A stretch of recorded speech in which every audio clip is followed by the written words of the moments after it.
Kamina kamtarin xodimingiz xizmatda yuramiz, el yurt xizmatida kelgan jamoa bilan birga ishlaymiz, shoshilamiz, ayniqsa tirbandliklarda, muomalada kelgan haligi pul muomalasi endi hammani xayolida turadi, hammani ijtimoiy hayotida bor, sababi endi omil yashashimiz uchun pul topaman deb yoki birovga pul to'layman deb xizmatga boraman, harakat qilaman deb inson juda ko'p o'zini noqulay holatlarga tushiradi, shoshiladi yoki bo'lmasa biron bir narsaga siqiladi, asabiylashadi.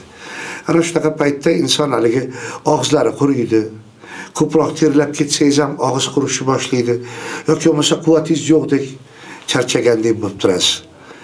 Ayniqsa qand kasalligi bilan og'riganligi.